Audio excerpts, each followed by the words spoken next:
সারা জীবন জেনে এসেছি যে আর্থিক দুর্নীতি থাকলে বা কোনো শৃঙ্খলা ভঙ্গের কারণ ঘটলে সে চাকরি থেকে অব্যাহতি দেওয়া হয়। কিন্তু আমার ক্ষেত্রে এরকম কোনো ঘটনা না ঘটা সত্ত্বেও শুধুমাত্র ব্যক্তিগত আক্রোশের জোরে আমাকে চাকরি থেকে অব্যাহতি দেওয়া হয়। রাজধানীর শহীদ পুলিশ স্মৃতি কলেজের শিক্ষক উম্মে জান্নাতুন নাহার ক্লাসে শিক্ষার্থীদের পাঠদান থেকে শুরু করে দায়িত্ব পালনের কোনো ক্ষেত্রেই ঘাটতি নেই তার।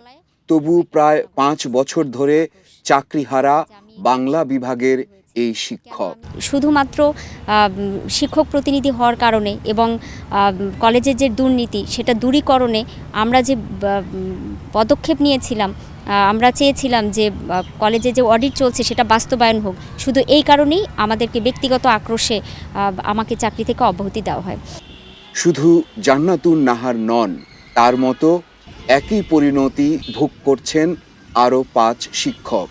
তাদের অপরাধ, কলেজের দীর্ঘদিনের অনিয়ম ও দুর্নীতির বিরুদ্ধে মুখ খুলেছিলেন। ওখানে ৬ জন শিক্ষক বিনা কারণে বিনা অপরাধে বিচার চাইতে গিয়ে উল্টো অবিচারের শিকার হয়ে কলেজ থেকে আমাদেরকে বের করা হয়েছে।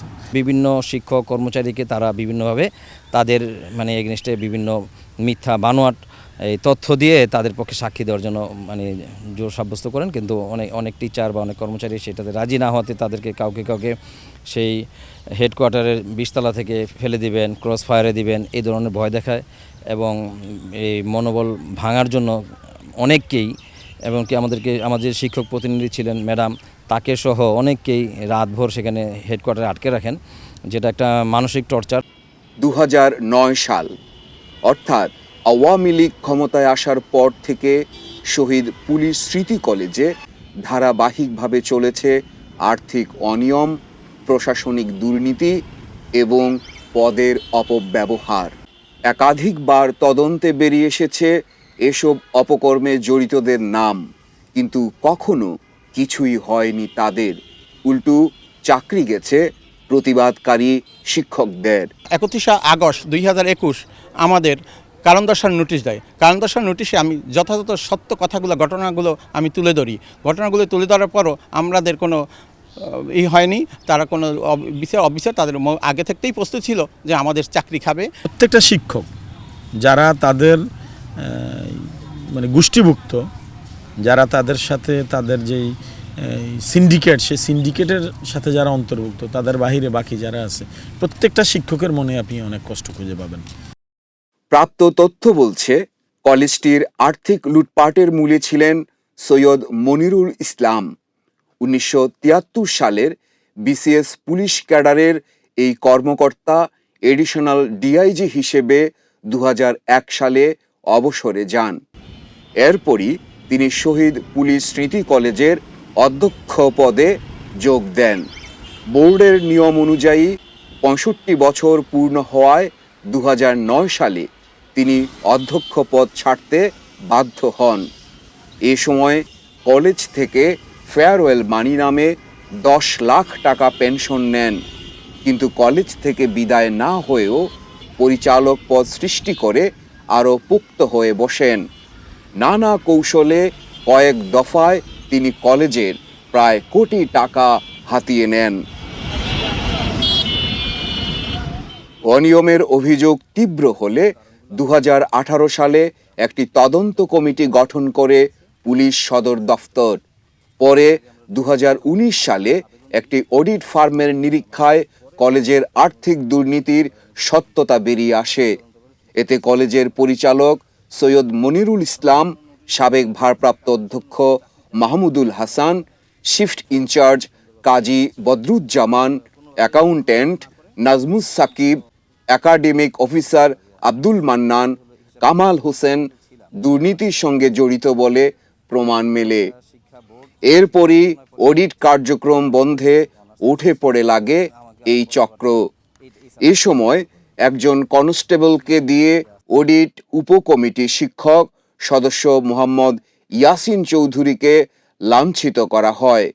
এই ঘটনায় গঠিত তদন্ত কমিটির পুলিশ সদস্যরা দুর্নীতিবাজদের পক্ষ নিয়ে সাক্ষীদের হুমকি ও ক্রস ফায়ারের ভয় দেখিয়ে মিথ্যা সাক্ষ্য দিতে বাধ্য করে।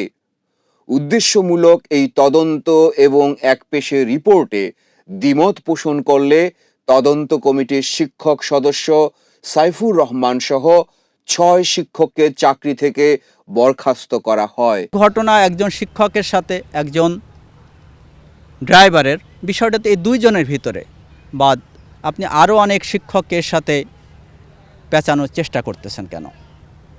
বাট তারপরও তারা আমার প্রতিবাদের পরও তারা ওইভাবে তদন্ত প্রতিবেদন প্রস্তুত করে এবং আমাকে স্বাক্ষর করতে বলে। বাট আমি স্বাক্ষর করতে চাই না। গভীর রাত পর্যন্ত একটা ভীতিকর পরিবেশ সৃষ্টি করা হয়। তারা স্বাক্ষর করতে আমাকে বাধ্য করার চেষ্টা করে, কিন্তু আমি স্বাক্ষর করি না। আমি তাদের জানাই যে আমি শহীদ পুলিশ স্মৃতি কলেজের পক্ষ থেকে আমি প্রতিনিধিত্ব করতেছি। আমি এরকম মিথ্যা তদন্তের বা কারসাজি তদন্তে আমি এরকম সাক্ষ্য করব না। পরবর্তীতে আমি দ্বিমত পোষণ করে স্বাক্ষর করি এবং ওই দ্বিমত পোষণকৃত তদন্তের ভিত্তিতেই পরবর্তীতে বিভিন্ন শিক্ষকের চাকরিচ্যুত করা হয়। এবং আমি কেন দ্বিমত পোষণ করলাম, এটা আমার সবচেয়ে বড় দোষ। এজন্য আমাকেও চাকরি থেকে অব্যাহতি দেওয়া হলো। এই তদন্ত কমিটির সদস্যরাও আমাদেরকে রাতে বেরাতে বিভিন্ন সময় বারবার হেডকোয়ার্টারে ডেকে নিয়ে রাতের পর রাত, সারা রাত ধরে আমাদের আটকায় রেখে তদন্ত করতেন। এভাবে 2-3 রাতও কারোর আটকায় রাখছেন। পরবর্তীতে এটা নিয়ে আবার পুনরায় পর্যালোচনার জন্য আমাদের প্রিন্সিপাল স্যারকে কোঅপ্ট করে হেডকোয়ার্টার একটা কমিটি ছিল, ডিএজি আমিনুল ইসলাম তখন ছিলেন হয়তো অ্যাডমিন, এবং মাহফুজুর রহমান আল মামুন এনসিপি 2 এরকম রিক্রুটমেন্টের ছিলেন। এই দুজনের সাথে আমাদের প্রিন্সিপালকে নিয়ে এই তদন্ত বিশ্লেষণ করে পরবর্তী ব্যবস্থা গ্রহণের জন্য বলা হয়েছিল একটা মিটিংয়ে, গভর্নিং বডিতে সেটা সিদ্ধান্ত। কিন্তু সেই ধরনের সিদ্ধান্ত না নিয়ে তারা আমাদেরকে ওই একটা বিতর্কিত রিপোর্টের ভিত্তিতে আমাদেরকে তাদের জোরপূর্বক অব্যাহতি দিয়ে দেয়। অন্যায়ের শিকার এই শিক্ষকেরা মহামান্য হাইকোর্টে রিট করলে উচ্চ আদালত শিক্ষা বোর্ডকে বিষয়টি নিষ্পত্তির নির্দেশ দেন। তদন্ত শেষে শিক্ষা বোর্ড 2023 সালে তাদের পুনর্বহালের নির্দেশ দেয়, কিন্তু কলেজের তৎকালীন সভাপতি অতিরিক্ত আইজিপি মোহাম্মদ রুহুল আমিন তাতে কর্ণপাত না করে উল্টু ভুক্তভোগী শিক্ষকদের জঙ্গি মামলায় জড়ানোর হুমকি দেন। অব্যাহতির পরে আমরা শিক্ষা বোর্ডে যাই, শিক্ষা বোর্ডে আবেদন করি। বোর্ড একটা দীর্ঘ তদন্তের পরে আমাদের দেখে যে আমাদের এটা হয় নাই, আমাদের যে অভিযোগ সেই অভিযোগের কারণে কোনো চাকরি যায় না, আর এখানে যা ঘটনা ঘটছে সবগুলোই একটু বানোয়াট এবং তাদের একটা স্বেচ্ছাচারিতা। ঢাকা শিক্ষা বোর্ড এ বিষয়টা পর্যালোচনা করে, তদন্ত করে। দীর্ঘ তদন্ত শেষে আমাদের নির্দোষ দেখে তারা আমাদের পুনর্বহালের আদেশ দেন। কলেজ কর্তৃপক্ষ একটা আপিল অ্যান্ড আরবিট্রেশন যে বোর্ড আছে ঢাকা শিক্ষা বোর্ডে, ওখানে একটা আপিল করছে। আচ্ছা, আপিল পর্যন্ত দেখি কি হয়। কিন্তু এইখানে এই যে নাটকের পর নাটক চলছে।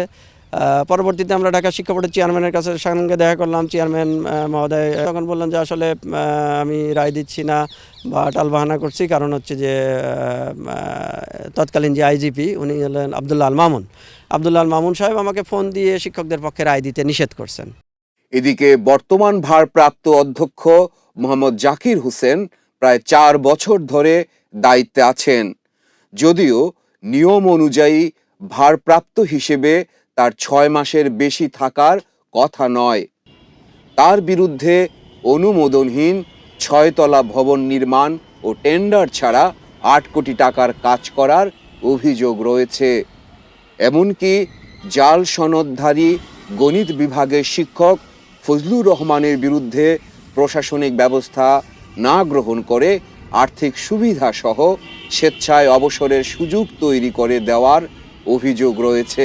বাংলাদেশের সকল জায়গায় পরিবর্তনের ছোঁয়া আসলেও শহীদ পুলিশ স্মৃতি কলেজে একমাত্র জায়গা যেখানে কোনো ধরনের পরিবর্তনের ছোঁয়া আসেনি। 5 অগাস্টের পূর্বে এবং 5 অগাস্টের পরে যে সেই ওই রিজিমটা যা ছিল বর্তমান সময়ে একই রকম অবস্থা রয়ে গেছে। কোনো ধরনের পরিবর্তন রদবদল কোনো কিছু হয়নি, কারণ তৎকালীন পুলিশের প্রাক্তন আইজিপি বেনজির আহমেদ নিয়োগ দিয়ে যায় এই বর্তমান ভারপ্রাপ্ত অধ্যক্ষ এবং অন্যান্য শিফট ইনচার্জ বা যারা আছে ঊর্ধ্বতন পজিশনে, প্রত্যেকেই এখনও সেই স্ব অবস্থানে কর্মরত।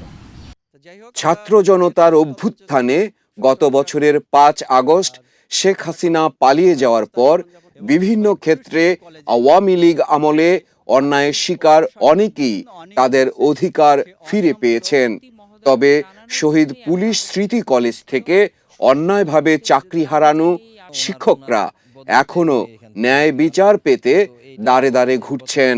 আমি যথাযথ কর্তৃপক্ষের কাছে একটাই আবেদন জানাচ্ছি যে আমি যেন চাকরি ফেরত পাই, আমি যেন সামাজিকভাবে যে অসম্মানিত হয়েছি সেই অসম্মানের জায়গা থেকে আমি যেন সম্মানের জায়গায় চলে আসতে পারি।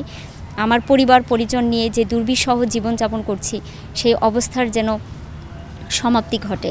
আর যেহেতু বাংলাদেশে এখন নতুন এক বাংলাদেশের জন্ম হয়েছে, সেই নতুন বাংলাদেশে নতুন করে আসলে মাথা তুলে বাঁচতে চাই। 1971 সালে বাংলাদেশ আক্ষরিক অর্থে স্বাধীন হয়েছিল। আমরা আসলে স্বাধীনতার প্রকৃত স্বাদ আমরা পাইনি, কিন্তু এখন এই দ্বিতীয় স্বাধীন বাংলাদেশে আমরা আশা করতে পারি যে এখন মানুষ তার প্রকৃত অধিকার এদেশে সে পাবে। তা আমি প্রত্যাশা রাখি, আমি আশা রাখি যে অন্তত এই অবিচারের একটা অবসান হবে। এখন আমরা কর্তৃপক্ষের কাছে মহান আইজিপি স্যার এখন বর্তমান সরকারের সে খুব মহান এবং জানি সে খুব ভালো পদক্ষেপ নেবে, কারণ পুলিশ বাহিনীর সব সদস্যরা সুবিচার পাইছে। আমরা আশা করি সুবিচার পাবো।